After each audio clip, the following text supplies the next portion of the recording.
Jam on toast! Hey everybody, I'm Cam and we're here today to talk about The Truman Show. This is a SourcefedNerd Movie Club review, so let's talk about it. Before we jump into anything, The Truman Show is a classic type thing because there are not that many movies out there about spying on somebody's life for a reality show. It's just not a thing. So as far as I'm concerned, this is a classic movie just with that. And that's part of why I love it, is the psychology necessary just to even attempt something like this, regardless of the humanity aspects of it, let alone actually succeed as far as these people do.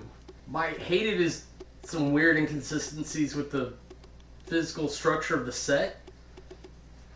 The idea is that the town's kind of all in this dome and it's an artificial ocean. The state that light's in when it drops from the ceiling, the guy who parachutes in, they didn't show it, but I'd be really interested to see what it looks like when somebody in that town sees a plane fly overhead. Overall, really minor concerns and nothing that's going to stop you from enjoying the movie. You may scratch your head for a moment before you go back to thinking about the actual movie. The MVP for this, of course, is Jim Carrey, and it's really hard to upstage him in anything he's in. He does such a good job performing, and he's very true to the character of Truman. He's naive when he needs to be, and beautifully perceptive when it calls for it. Let's move on to the categories. Aesthetics. Granted, this is an older movie, but even with the production quality of that time, none of it really looks bad. It's a very artificial town because that's what it is. It's an artificial town, and it's designed to look like the 1950s-ish. They do a very good job in costuming and making everything look good. They do a wonderful job with camera shots, and I'd almost rather see this entire movie from the perspectives of the creators.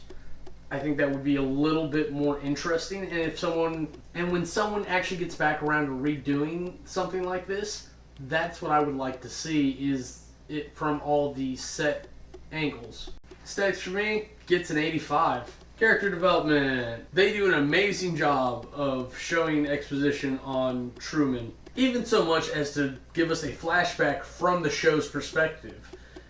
Because his whole life's been recorded, so you can just play it back. They even take stops to do interviews with the characters who aren't in the show at the time it's running to kind of give you some background. Even the minor characters, even the audience members that we're exposed to while we're watching the movie, they're very characteristic in the things they do. Even the guy in the tub who's just trying to relax and have a good time and watch his show.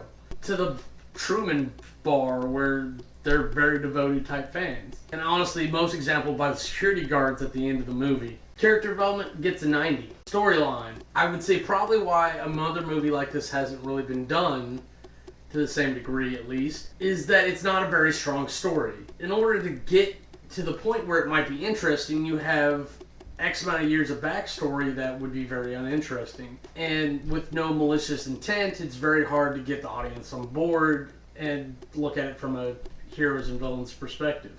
Because ultimately, Truman's not being hurt, he's being manipulated, but he's being cared for in the same right.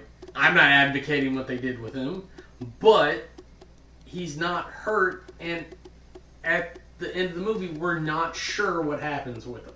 So at best, the movie to me is incomplete, and I really want to see the next chapter. Storyline gets an 80. Compulsion. I don't know if it's just Jim Carrey or that this movie is put together well enough to just keep your attention from minute to minute, but it's a movie that does. You're interested to see what happens, and if you turn away for too long, you're going to miss something important enough that they're going to reference it again, or it's going to be contextual. Compulsion gets a 90. Now, if we total all that up, we get an average of 86.25. That makes it a top tier movie to me. For my review, I would have to say I recommend this to anybody. It's not a must-see, but it's definitely a good movie that anybody can enjoy.